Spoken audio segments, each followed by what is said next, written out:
এই এখন চলে এসেছি পোড়ামাতলায়। তো পোড়ামাতলায় আসতে গেলে কি করতে হবে বলে কি, একদম আমাদের নবদ্বীপের কেন্দ্রস্থল হলো এই পোড়ামাতলা। এইটা মোটামুটি বাস স্ট্যান্ড থেকে আসতে গেলে বা স্টেশন থেকে আসতে গেলে যে কোনো কাউকে বললেই হবে যে পোড়ামাতলায় যাবো, তাহলেই হবে। আর এখানে রয়েছে পোড়া মায়ের মন্দির। তো বলে রাখি, গত 11ই জুন পোড়া মায়ের জন্মদিন ছিল। জন্মদিনই বলি আমরা, কারণ সেদিনকে খুব ধুমধাম হয়, সাজানো হয়, চারিদিকটা খুব সুন্দর করে সাজানো হয়।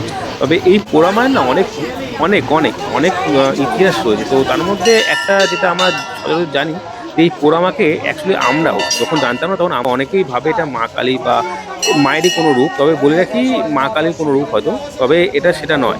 অ্যাকচুয়ালি এইখানে মা পোড়ামার নাম হয়েছে অন্য কারণে। অ্যাকচুয়ালি ইনি কিন্তু বিদ্যাদেবী সরস্বতী।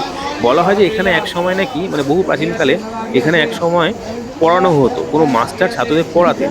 তো সেই সময় এক পাথরের মূর্তি পেয়েছিলেন কেউ, তারা এখানে নিয়ে সেটা পুজো করতো। তো যেহেতু এখানে পড়ানো হতো, সেখানে একটা সরস্বতী দেবীর একটা প্রচলন ছিল, তো সেই পুজো করা হতো। তো বলা হয় যে এখানে কোনো এক কিঞ্চিত কারণে আগুন লেগে যায়। তো তারপর থেকে সেই জায়গার নাম, এই মায়ের নাম হয়ে যায় পোড়ামা।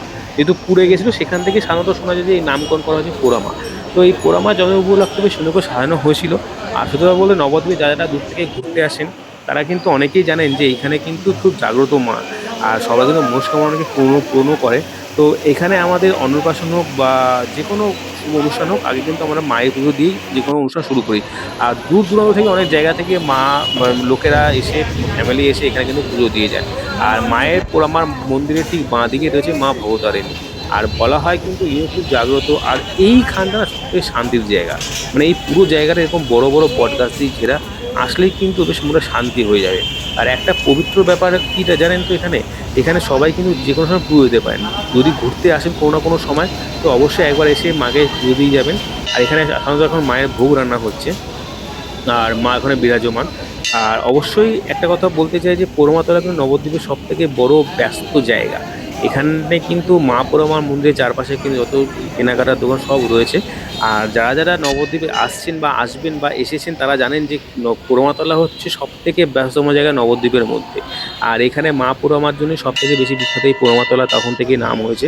আর এই মায়ের মন্দিরের ঠিক ডান দিকেই রয়েছে কিন্তু এই বড় বট গাছের নিচে রয়েছে কিন্তু বাবা মহাদেব।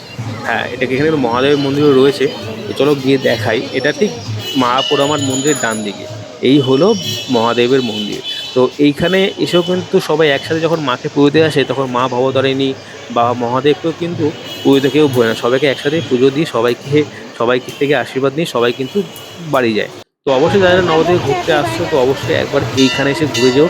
খুব সুন্দর লাগবে, খুব সুন্দর জায়গা। যদি কিছু জানতে চাও তো অবশ্যই কমেন্ট করো, অবশ্যই জানিয়ে দেবো। তো দেখতে থাকো। আজকে এই পর্যন্ত, দেখা হয় পরের ভিডিওতে। Tata, bye bye.